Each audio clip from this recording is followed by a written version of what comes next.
안녕하세요. 저는 30대 중반의 결혼 7년차 여자입니다. 어디서부터 설명해야 할지 모르겠습니다. 시모가 겪은 크고 작은 일들이 10손가락을 훌쩍 넘다 못해 너무 빈번하게 일어나 지금 이 순간 기억나는 일들이 한두 가지가 아니거든요. 어쩌다 일이 미움과 구박을 받고 사는 며느리가 된 건지 알 수 없지만 내가 그럴 취급을 받고 살 여자는 아니라는 생각 하나로 저 스스로를 위로해보면서 사연을 적어보도록 하겠습니다. 저는 소위 말해 부잣집 딸이라고 불렸습니다. 고등학교 때까진 주변이 다 저희 집같이 유복한 환경에서 자라는 친구들밖에 없었기 때문에 제가 특별한 줄을 잘 몰랐었는데요. 대학에 들어와 보고 나니 제가 쇼핑 갈 시간에 알바를 하러 가고 제가 대학 입학 선물로 차를 선물 받았을 때 친구들은 교통카드를 충전하고 또 취미생활로 가족들이랑 동반 골프 모임을 자주 가졌었는데 그런 저를 보면서 입덕 벌어지게 신기하다며 쳐다보던 친구들이 많은 걸 보며 조금씩 알아갔어요. 내가 남들보다 잘난 건 절대 아니고 돈이 좀 많은 사람이란 걸요. 저희 아버지는 가구업체를 운영하고 계시고 어머님은 직접 국내 전시회도 여러 번 하셨고 미국과 일본에서 해외 전시도 여럿 해보셨던 화가십니다. 두 분이서 전혀 다른 직업을 가지고서 일을 하고 계시지만 저희 어머님이 아버지 회사에서 디자인 업무도 도맡아 하며 같이 시너지를 키워 일을 오래도록 해오셨고 그 덕분에 저는 어릴 적부터 제 꿈이 상당히 확고했어요. 그냥 부모님의 곁에서 아무거나 일을 하는 게 제 꿈이었죠. 애들이 학창 때 동안 저랑 또 비슷한 환경에서 자란 동기 하나는 둘이서 팔자 좋게 대학생활을 보냈고요. 졸업하고 나서 저는 바로 아버지 회사에 들어가서 자잘한 업무부터 맡으며 사회생활을 시작했고 초창기엔 일과 일상을 반반 나눠 즐겨가며 인생을 살았다면 남동생이 하나 있는데 나중에 동생이 입사까지 하고 나서는 거의 가족 비즈니스가 되어선 더 돈 버는 재미를 느껴가며 줄곧 일에 빠져 살았던 것 같아요. 그러다가 제가 30이 넘어 결혼을 하게 되었습니다. 돈 잘 벌고 아쉬움이 없이 잘 살아온 제가 결혼하게 된 상대는 다름 아닌 저희 회사에 가구 제작을 해주는 하청업체의 한 직원이었습니다. 하청업체의 대표도 아니고 대표의 아들도 아닌 그냥 그 공장에서 막노동을 하며 일하는 저보다 3살 연상의 남자입니다. 부모님의 반대가 너무 심했어요. 잠시 거쳐가는 연애라고 하더라도 반대를 할까 말까인데 어떻게 결혼을 할 생각을 하냐면서 남자가 없어서 아무나 붙잡고 결혼을 하고 싶은 거면 주변에 좋은 사람들을 여러 소개를 해주겠다면서 부모님부터 시작해서 제 남동생 그리고 주변 친구들과 친인척들까지 모두 다 저에게만 미친 것 같다고 손가락질을 했습니다. 결혼이 애들 장난인 줄 아냐면서 혀를 차는데 저 솔직히 아무 말도 들리지가 않았어요. 오히려 부모님과 주변 사람들에 대한 반항심이 더 생겨났죠. 서로 사랑하시며 일도 이뤘고 가정도 이룬 부모님만큼은 제가 좋아한다고 말하는 사람을 무조건 환영해 주실 줄 알았는데 조건부터 따지고 드시는 모습에 제가 철이 없게도 그래도 나 결혼해! 라면서 무작정 이 남자의 부모님께로 혼자 결혼한다고 인사부터 드리러 갔었답니다. 지금 생각해보면 제가 잠시 헛것에 마음이 쏠렸던 것 같아요. 하청업체를 잘 찾아가진 않았지만 갈 때마다 너무 제 스타일인 외모를 갖춰서 꾸준히 일을 하며 현장에서 목소리를 내며 일하던 이 남자가 너무 멋있어 보였었거든요. 돈이 많고 게다가 가구업체 대표의 딸인 저를 남편은 지극정성으로 제게 잘해주었고 그런 남자의 배려와 예의가 익숙했음에도 불구하고 당시 제 눈에는 남편이 굉장히 특별해 보였었습니다. 고생 한번 하지 않고 자라온 다른 남자들에게선 볼 수 없는 삶의 깊이가 그의 얼굴에서 묻어나온 듯 했었죠. 결국 자식의 어긋난 사랑을 반대할 수 없다는 듯이 부모님도 두 손 두 발을 드셨고요. 그 와중에 저도 참 불효녀했던 것이 내가 결혼하고 싶은 사람을 왜 부모님이 반대를 하냐며 이해할 수 없다는 듯 참 많이도 바락바락 대들었습니다. 상처랑 상처를 친정 부모님께 가득 안기고서 시집을 갔어요. 시집 간다고 하니 부모님은 뒤늦게라도 마음이 쓰이셨는지 아쉬움 없이 결혼하라면서 식 준비부터 애물레단을 정성스럽게도 준비해 주셨습니다. 혹여나 딸내미가 시집가서 경제적으로 힘들어하며 살지 않을까 싶었는지 아빠가 제 이름으로 아파트 한 채도 마련을 해주셔서 신혼집은 그곳에서 별탈 없이 살림 차려 시작해 볼 수 있었습니다. 처음부터 그냥 결혼을 허락해 주셨더라면 남편이나 저나 얼굴 붉히는 모습을 보이지 않아도 되었을 텐데 왜 이제 와서 결혼을 허락해 주신다고 이리도 경제적으로 도움을 주시는지 많이 섭섭했어요. 물론 감사하고 죄송스러운 마음도 컸지만 말입니다. 그렇게 결국은 결혼이라는 해피엔딩으로 완전히 끝이 날 줄 알았던 저의 마음고생이 뜻밖에도 결혼을 하자마자 불같이 치솟아 올라서는 매일매일이 마음고생하는 날의 연속이었습니다. 신혼집에 들어와서 첫 몇 주는 정말 좋았습니다. 남들이 즐기는 신혼을 저희도 즐겨보며 딱히 마음 힘들고 싫다고 할 것도 없이 지냈어요. 그러다 시어머니가 저희 집을 오게 되면서 전과는 완전 다른 분위기로 돌변되었습니다. 신혼집이 아니라 완전 감옥과 다름이 없었어요.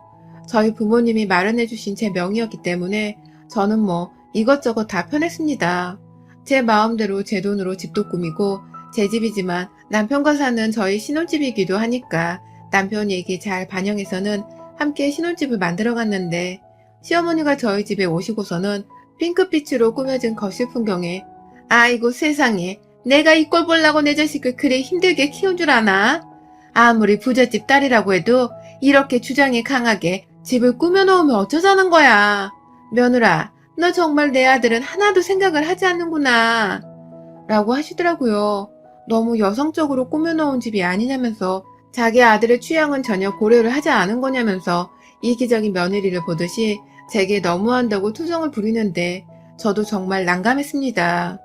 제 집이고 저희 신혼집이고 남편과 함께 얘기를 나누면서 충분히 재미를 느끼며 꾸며놓은 집이었는데 시어머니가 간섭을 하기에 조금 주제 넘은 일이라 생각했어요. 그래서 순간적으로 대답을 못하고 저희가 같이 꾸며놓은 집인데 어머님은 마음에 안 드세요? 라면서 말을 했는데 그게 저의 천추의 실수였죠. 완전한 말실수였더라고요. 시어머니는 그날 집으로 돌아가서는 형님께 제가 자기 집안일에 대해서 아무것도 간섭하지 말라고 이러쿵저러쿵 말하지 말라 했다는 식으로 분해 죽겠다며 욕을 하셨고 그 바람에 형님께서 저한테 연락이 와서는 감히 며느리가 돈 많은 집 딸이라며 우리 엄마를 무시하냐고 또 발악을 했습니다. 전 태어나서 누가 저한테 그렇게 소리를 지르는 걸 처음 당해봤어요. 하다못해 친구들이랑 다투는 일이 있더라도 그런 식으로 돈을 가지고서 누군가를 모욕한 적도 없고 돈을 가지고서 모욕을 당했다며 제게 화를 내는 사람도 단 한 명이 없었는데 이놈의 시댁은 무슨 일인지 시어머니나 형님이나 둘이서 누가 먼저라 할 것 없이 자꾸만 부잣집 딸이라고 강조를 하면서 돈으로 무시를 하냐는 식의 불만을 꺼내놓았습니다. 제 속이 타들어갈 수밖에 없는 말이었습니다. 의도하지 않은 말로 시댁 식구와의 사이가 처음부터 틀어져 버려 정신적인 스트레스가 상당했습니다. 혹여나 인테리어를 바꿔놓으면 어머님이 자신의 말을 귀울여 들었다 생각하고 좋아라 하지 않으실까 싶어서 어머님의 말씀대로 핑크색 액자랑 담요 같은 거 싹 다 빼놓고 좀 더 중성적으로 굳이 돈도 보태지를 않던 남편에게 인테리어 취향이 뭐냐고 물어가면서 의견을 종합해 집안 분위기를 바꿔놓곤 시어머니를 다시 초대했어요. 이번엔 형님도 같이 다 같이 집들이를 하자면서 불러냈죠.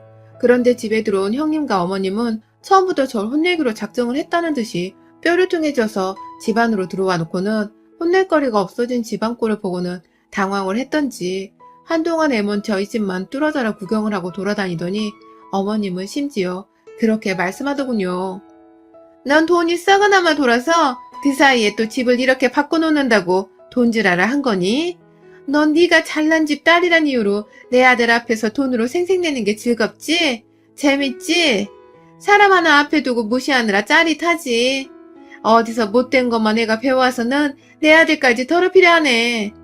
라며 괜히 옆에 서 있는 자기 아들이 그 사이 밥도 잘 안 차려줘서 살도 빠진 것 같다고 말을 하는데 저 정말 입술이 파르르 떨리더라고요. 그 와중에 자기 엄마 앞에서 제 편을 들어줄 생각을 안 하고 있는 남편이 서운하기도 했고 뭐라든 이미 내가 마음에 안 들 것이란 듯이 무섭도록 표독스러운 표정으로 시집살이를 시키는 듯이 혼을 내는 시어머니와 그 옆에서 팔짱을 낀 채로 저를 노려보고 있던 형님까지 모두가 다 제게는 완전한 적군이나 다름이 없었습니다.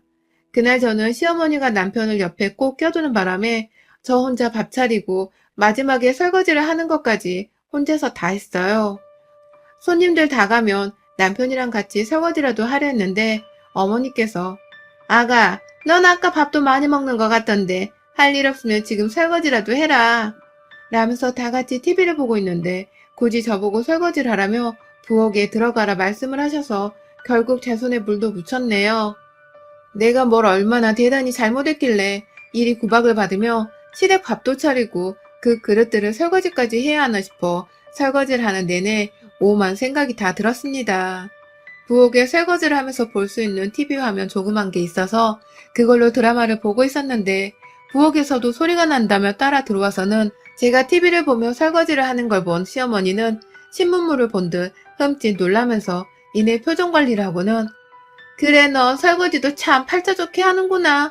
앞으로도 설거지는 이렇게 네가 하면 되겠다. 혹여나 하는 말인데 내 아들 시킬 생각은 꿈에도 꾸지 마라. 남자 손에 물 묻히는 건 우리 집안에서 절대로 용납 못한다. 라면서 굳이 그런 소리를 저한테 쏘아대기도 했습니다. 그날 후 별로 가족들이 모일 일이 없었지만 제 집을 자기 집처럼 들락거리는 시어머니가 늘 밥을 차려 먹고 나면 기다리고 있다는 듯이 저를 쳐다보시는 바람에 제가 고무장갑을 끼고서 설거지를 한다고 지켜야 할 때가 많았어요. 저도 밥 먹고 좀 후식도 챙겨 먹거나 쉬고 싶은데 시어머니는 그 꼴을 절대로 용납하지 못하셨고 여자가 집안일을 하는 모습을 봐야 남자가 밖에 나가 길을 펴고 살지. 네가 잘 모르는 것 같아서 내가 신부 수업이라도 좀 시켜주려 한다.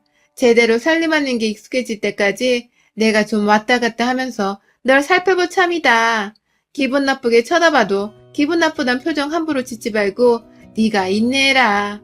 라면서 본인이 급기야 저를 가르치겠다면서 저희 집에 자주 찾아올 것을 통보하셨습니다. 웬만한 공포영화 한 편을 보는 것보다 소름 끼치게 무서운 말이었죠. 이런 식으로 시어머니는 저희 집에 저 살림하는 거 알려주겠다는 명목으로 자꾸만 들락날락 거렸고 일부러 제가 돈 많은 집 딸이라는 것에 꿀리지 않으려고 작정이라도 하는 듯이 제가 뭘 잘못하기만 하면 넌 돈 많다는 집에서 자라놓고도 할 줄 아는 것이 내 딸내미보다 없더라. 혹시 부모님이 졸부 뭐 그런 걸로 부자 된 거니? 알고 보니 천성은 우리보다 못 살았던 거 아니야? 라며 친정까지 욕을 보이실 때가 있었고요. 부잣집 딸내미라고 해서 내 아들을 함부로 니네 집 하인 부리듯 마냥 못살게 굴고 시켜먹을 생각 하지 마라.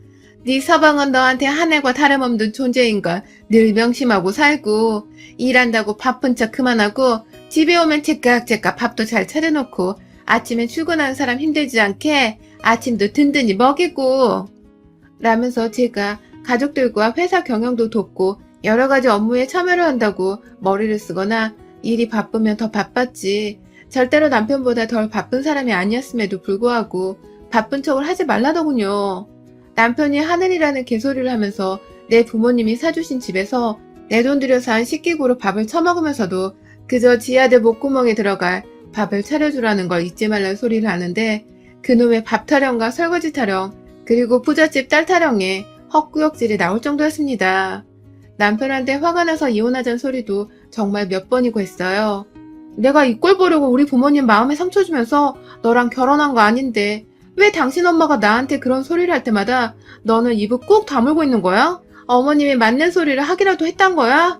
라면서 진짜 당장 헤어지자고 짐도 싸봤고 소리를 지르거나 답답하다고 울분을 토해내는 건 다반사였습니다. 하지만 그럴 때마다 남편은 자기 엄마가 아는 게 별로 없고 옛날 분이라서 돈 없이 산 세월이 많은데 돈 많은 며느리가 나타나니 혹여나 내가 길을 못 펴고 사실까봐 혼자 먼저 선수를 치듯이 시집살이를 시키려 하는 것 같다면서 이해를 해달라는 말만 반복했어요. 미안하단 사과와 함께 자기 엄마의 아들을 향한 부질없는 걱정과 타고난 못난 천성 때문이라고 하는데 자기 엄마를 이런 식으로까지 모자라다 말하는 남편의 말에 저도 마냥 화만 낼 수는 없었습니다. 따지고 보면 남편한테 화를 낼 게 아니라 시어머니한테 화를 내야 하는 건데 그러지 못하고 당하고 있던 제 잘못도 분명히 있는 거라 생각했어요. 그래서 저도 조금씩 마음을 달리 먹고는 시어머니가 또 쓴소리를 하면 싫은 티도 좀 팍팍 내고 어쩔 땐 말 가려서 하라면서 화도 내고 했죠. 애초에 집에 온다고 할 때 저 회사 일로 바빠 쉬는 중입니다. 오셔도 되긴 되는데 오실 거면 어머니 식사는 남편한테 부탁을 좀 할게요. 라면서 일부러 어머님이 싫어하실 만한 말을 하면서 약을 올려보기도 했고요. 내 아들한테 밥을 만들게 한다고? 라면서 놀래 화를 내려고 하기 직전에 어머님한테 그럼 어머님이 안 오시면 되는 거고요. 저 지금 샤워하고 나와 자니까 오셔서 편하게 쉬다 가세요. 라고 하고는 전화를 끊은 적이 있었어요. 그랬더니 당일에 어머님은 오지 않았고 다음날 저희 집에 남편한테만 오겠다는 말을 하고 와서는 저 보란듯이 일부러 약을 올리겠다고 오늘은 어제 푹 쉬었으니 안 힘들겠다. 라고 하면서 기어코 제가 부엌에 들어가 일을 하는 거 보고는 가셨습니다. 제가 반항을 하면 제 머리 위에서 저를 가지고 노는 섬뜩한 기분이 들었달까요? 그러다 결국 저도 더 이상 참지 못하겠는 수모를 겪어버리고야 말았어요. 전날 제가 야근을 하고 집에 들어왔더니 어머님이 부엌에서 밥을 차리고 있다 나와서는 너는 여자애가 무슨 일을 하면 얼마나 한다고? 글쎄 야근이니. 야근을 할 거면 네 남편 밥은 차려주고 해야 할 거 아냐. 라고 화를 내는 거예요. 아니 야근을 하는데 남편 밥을 차려줄 시간이 어딨어요? 집에 오기도 바빠 죽겠는데. 라면서 저도 모르게 속이 터져서는 답답하다며 시어머니께 화를 내버렸고 그 앞에서 지 엄마가 차려주는 밥을 또 기다린다고 앉아있던 남편에게는 내가 이런 취급을 당하는 것도 한두 번이야. 나 진짜 꼭지 돌게 하지 마. 일 끝나고 와서 내가 왜 이런 욕을 먹어야 해? 내가 애야? 당신도 애야? 밥 한 끼 정도 혼자 못해 먹어서 내가 이딴 소리를 듣게 만들어야겠어? 라며 짜증나 죽겠다며 아주 거친 숨소리를 몰아내시면서 안방문을 쾅 닫고 들어봤어요. 속은 여전히 벌렁거리는데 밖에서 시어머니는 저 들으라고 일부러 더 큰 소리로 버르장머리 없는 년이라며 한참을 공시렁거리며 기가 찬다는 말을 하다가 네 마누라한테 마저 차리라고 해라. 안 차리기만 해. 가만 안 둬. 라고 말을 하고는 집을 나갔어요. 그날 저는 끝내 안방문을 열어주지도 않고 남편을 밖에서 재웠고요. 출근하면서 보니까 남편이 저한테 미안하다면서 아침밥을 차려놨는데 어머님은 어떻게 좀 해봐 제발. 이란 말을 남기고는 밥도 안 먹고 출근했어요. 그리고 퇴근했더니만 집안은 쑥대밭이 되어 있었습니다. 시모의 아나무인한 짓거리와 말에 남편이 저한테 스스로 죄책감과 미안함을 느꼈을 테고 그래서였는지 자기 혼자 앞치마를 메고서는 부엌에서 막 요리를 했나 보더라고요. 그냥 조촐하게라도 냉장고 안에 있는 반찬을 꺼내놓고서 고기만 구워놓았었죠. 요리 냄새가 나길래 혹 시어머니가 왔나 싶어 인상을 찡그린 채로 집에 들어갔더니만 요리는 남편이 하고 있고 그런데 집안꼴은 개판이고 그리고는 귀엽고 시어머니가 거실 한켠 소파에 앉아 계시더군요. 본능적으로 직감했습니다. 요리하는 남편의 꼴에 열불이 나서 시어머니가 제 집안 안에 있는 물건들을 던져버리느라 집안꼴이 아주 개판이었단걸요. 그 중에 제가 사놓은 미술작품도 있었고 제가 집안에서 키우는 화분들도 상당했는데 죄다 시어머니 발길질에 걸려 넘어졌는지 여기저기 흙 떨어져 있고 바닥이 떨어져 있고 난리였어요. 남편은 그 와중에 쭈뼛거리고 서 있는데 그 꼴이 너무 답답해서 저도 모르게 핸드폰을 들고서 집안을 촬영했습니다. 그러자 시어머니가 너 지금 나 찍는 거야? 왜? 니네 부모한테 보여주기라도 하게? 라고 하면서 제 손에서 핸드폰을 낚아채려 하길래 제가 황급히 그걸 제 가방 안에 넣어서는 가방을 제 몸에 걸었고요. 그러자 시모는 제 손을 끌고 부엌으로 들어가더니 남편을 비켜 세우곤 제 손은 막 흐르는 찬물을 닦는 겁니다. 빨리 손 씻고 나가 살림 차리라고 네가 앞치마 매라는 소리와 함께 말이죠. 순간 뭐 이런 정신병자가 다 있나 싶더군요. 제 손을 붙들고서 싱크대 안에 집어넣어 손을 닦는 시모를 반항 없이 그냥 지켜봤습니다. 손이 얼어가는 듯 했는데 그냥 지켜봤어요. 제가 완전 힘 빼고서 자기한테 몸을 맡기자 시모도 당황했는지 제 손을 억지로 닦는 지랄을 떨더니만 어느새 저를 쳐다보다 말았다 하며 눈치를 보더라고요. 그리곤 제가 시모의 귀에다 대고 말했죠. 내가 당신이 나한테 저지른 짓들을 다 당신의 아들한테 되갚아줄까 하는데 어때요? 라고 말해줘. 순간 손을 뻑뻑 닦아대다 말고 물을 꺼버린 시모는 너 지금 뭐라 했냐? 라면서 헛웃음을 지으며 저를 똑바로 쳐다봤고 그런 시모에게 저도 똑바로 맞대응을 했습니다. 내가 당신 아들 평생 이 바닥에 발도 못 붙이게 해주겠다고요. 부잣집 딸년이 무시하는 거냐고 그랬었잖아요. 제가 부잣집 딸년이 화가 나서 돈 가지고 작정하고 무시하면 무슨 일이 일어나는지 제대로 보여줄게요. 당신 노후에 길바닥에서 썩어 잠들 거야. 나는 말과 함께 당장에 뒤에 있던 남편에게 내 집에서 나가라는 소리를 질렀습니다. 손이 얼어붙었지만 단축키를 꾹 눌러 경찰에 신고해 무단 침입자를 고했고 당장에 아빠한테 전화를 걸어서는 자초지종 설명도 안 하고 울었어요. 나 죽겠다고, 나 이러다 정신병 걸릴 것 같다면서 엉엉 우니까 시모가 도망 나가 버리자마자 아빠가 금세 저희 집에 도착을 하셨고, 오도 가도 못하고 서 있던 남편은 그 자리에서 저희 아빠 손에 이끌려 붙잡혀 있다가 집에 도착한 경찰의 손에 함께 연행되었어요. 집안 꼴이 하도 난장판이라고 했잖아요. 경찰이나 아빠는 이게 다 남편이 집안에서 가정폭력을 휘두르다가 난장판이 된 줄 알고서는 남편을 현장에서 잡아 서로 데려간 겁니다. 그 사이 저희 아버지는 심지어 변호사까지 선임을 하라고 엄마한테 말한 바람에 엄마가 그 사이 변호사를 대동해왔고, 열받은 제 남동생까지 와서는 아주 그냥 경찰서 안에서 가족 모임을 해버렸어요. 남편은 끝내 자기 엄마가 집안을 난동 피웠다는 말을 하지 못한 채 죄송하다며 사죄만 하더니만, 제가 이 일의 발단을 시모라면서 시모가 집에 와 난동을 부리는 바람에 집안 꼴은 물론이고 지금 스트레스로 인해서 더 이상의 결혼 생활을 지속하기 힘들다며 시모를 경찰서로 불러냈고, 아들이 경찰서에 당신 대신 잡혀있으니까 모른 척 할 거면 네 아들이 콩밥 먹는 것도 지켜보라는 말에 불이 나게 달려온 시모를 그 자리에서 바로 내 명의의 내 집안 안에 내 허락도 없이 들어와서는 난동을 부린 괘씸죄와 더불어 당장에 이 집 것들하고는 미련 없이 이혼하겠다는 말과 함께 손해배상 청구까지 싸그리 걸어버린 듯 통보했습니다. 나를 우습게 한 죄, 내 딸을 소유물 마냥 지 따까리로 대했던 죄를 절대로 그냥 직시하지 않겠다는 말과 함께 저희 아버지는 그 자리에서 시어머니 보란 듯이 남편의 회사 사장에게 전화를 걸었고, 곧되어 시어머니의 옆으로 가서는 귓속말을 하듯이 남편 사장한테 남편을 자르지 않으면 그 회사의 거래를 모두 끊어버리겠다는 반협박을 하는 것을 들려드렸어요. 그러자 시모는 사태가 뭔가 자기 때문에 단단히 잘못되어 가고 있다는 것을 느끼고는 어쩌면 좋냐고 자기 아들이랑 저를 향해 둘이서 잘 사는 애들인데 어른들이 왜 이러냐 라면서 주제넘게도 우리 부부 사이를 이제 와서 걱정하는 듯이 말을 했고, 저는 그런 시모에게 제가 뭘 했어요? 어머님 아들 내가 제대로 무시해준다고 했잖아요. 이제 시작이에요.